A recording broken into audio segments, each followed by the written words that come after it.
While I'm on the topic of words,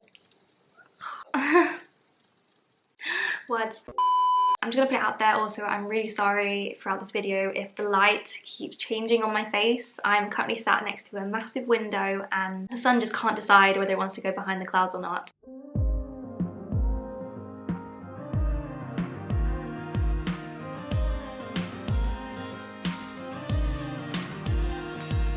Hey guys, what's up and welcome back to my channel. If you're new here, hi, my name is Gaia. Today we're going to be talking about the horrors that is the graduate world and how to prepare yourself for it. Entering the graduate world after years of education, especially if you've not had any break or gap year between school, can be very lonely, overwhelming and overall scary, and you're not alone if you feel this way. From a very early age, it's distilled in us that we have to spend years upon years of studying to get that all-important degree certificate or either way a job. And once you get to the end of that tunnel, it can feel like that purpose that you've had for how many years or so is just gone. And most of the time, even if you have secured your dream graduate job or you know exactly what you want to do, you aren't always prepared for the mental effects of leaving university or student life. For me, I am not ready to join the 9 to 5 working world just yet. So I wanted to do a gap year after my undergraduate. However, the pandemic had other plans, and because I enjoy being a student so much and it's very much an integral part of my identity, one that I'm not ready to lose just yet, I have decided to go do my masters.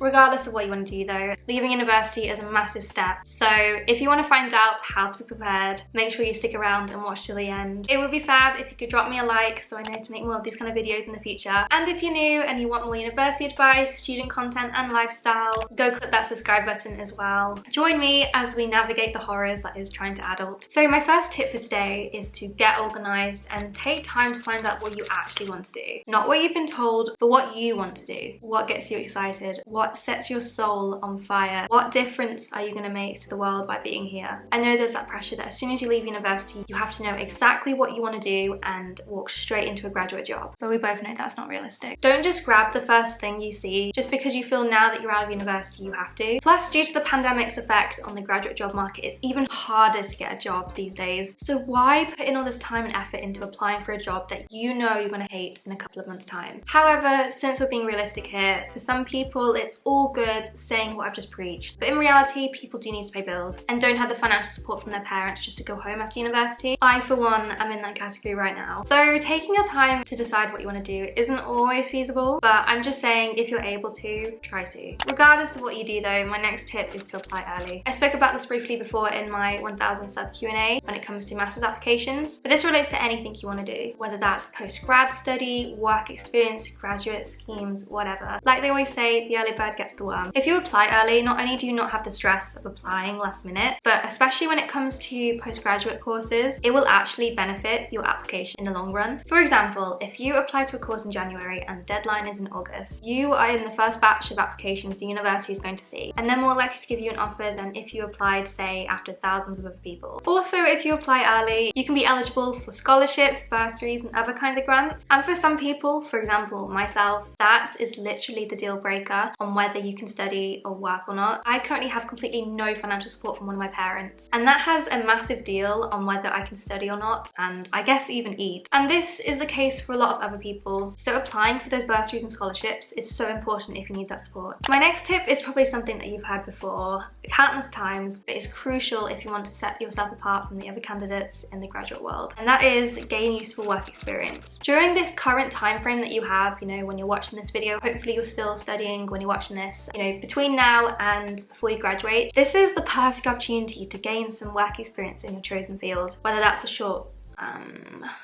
I can't speak. Whether it's a short placement or simply volunteering at your student's union, it will make your CV stand out way more among other graduates. And that is because a lot of employers nowadays prioritize work experience over grades. Not to say you shouldn't work hard in your degree though, that is still important. Due to being diagnosed last minute as dyslexic only once I got to university, I haven't got the best grades. However, the reason why I managed to get 4 unconditional offers to study an undergraduate degree at the age of 17 and to have gotten to some of the other places I have today is because of all the past volunteering I've done and continually get involved with. Volunteering is honestly so underrated because even if it isn't in your chosen field of career, you will have developed so many skills that are transferable into your postgraduate degree or your graduate job. So go volunteer. My next tip is don't be angry at yourself if your career plans change. We as humans are constantly evolving. Not to be all philosophical and deep here, but we are truly put through the meat grinder that is life. And once we come through the other end, we are a completely different person than when we first entered. So you might find that for many years, you've known exactly what you wanted to do, but something comes along and just completely kiboshes that. And it's okay if your heart isn't in it anymore. You should also never be angry at yourself if circumstances completely out of your control change. For example, I've always been one of those people that knew exactly what they want. I've always been called focused or driven by my friends and family, and that is because when I want something, I will go for it. But life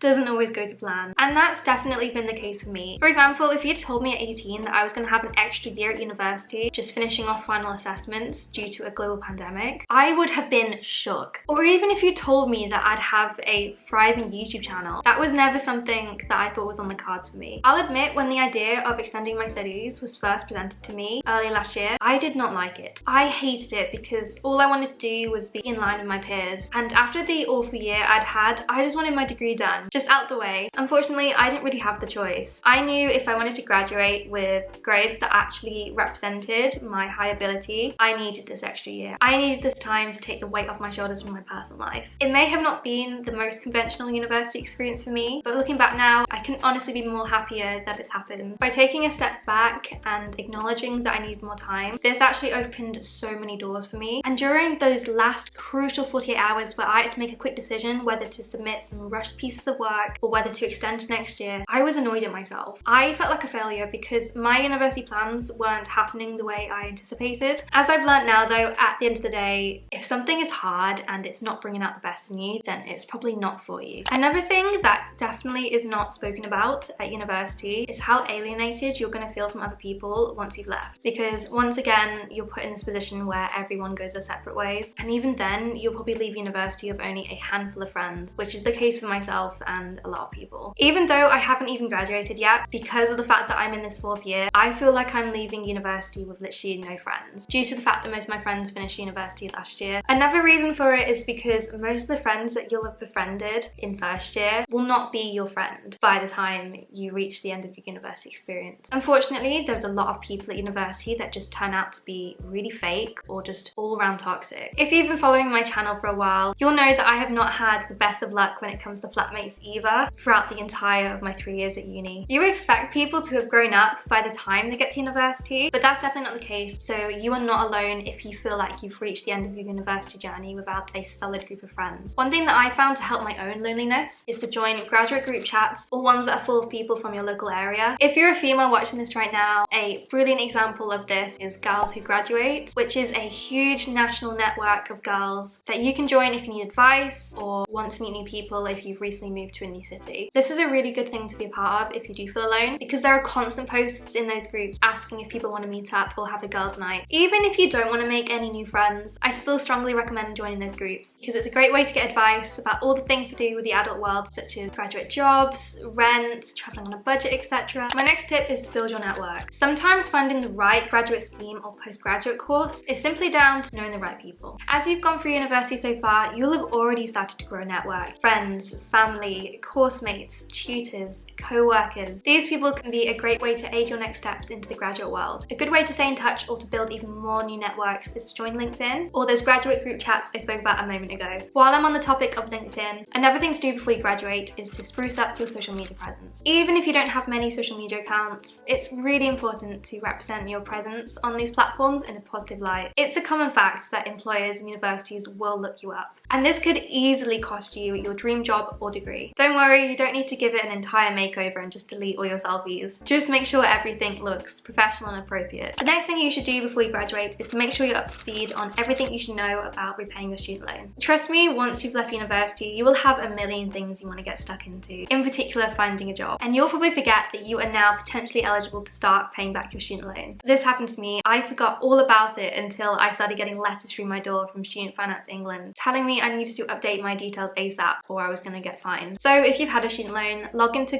gov.uk with your details, or make sure you check your emails regularly to see when student finance contact you and what information you do need to provide. Now, on the topic of student loans and money, another thing you can start doing is saving up an emergency fund or money that you want to use for your future plans. I can't stress this enough. Take advantage of your student loan, and depending on how much you've been given and how many bills you have, start squirreling part of it away so you have money to live off once you graduate, in case you don't have a part-time job, or for most people, you haven't just walked into a high-paying graduate job. Trust me, when you start no longer receiving your student loan, you will feel it. Currently, even though I'm a student, since I'm not attending classes this year and all I'm doing is submitting some assignments, I am not eligible for a student loan this year. Trust me, I've never felt so broke. I'm literally living La Vida Broca. One money tip that I found across the years has helped me so much is, say you have £150 a week left from your student loan to spend on food. Instead of spending that £100 and putting away £50 a week into your savings, try to stretch that £50 on food shopping and put the remaining £100 away. Trust me, it is doable unless you have got loads of bills, and you'd be surprised how you end up saving money quite rapidly. So those are all the tips I'm going to share today on how to prepare yourself for life after university. It is scary, so I hope my tips have brought you some kind of ease or knowledge knowing what to do now. So if this video did help you, it'd be amazing if you could go smash that like button right now and comment which tip you found the most helpful. And if you're new and you want to stick around for more university advice, student lifestyle, and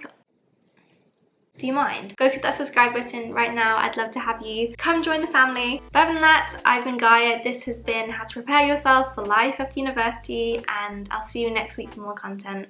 Bye!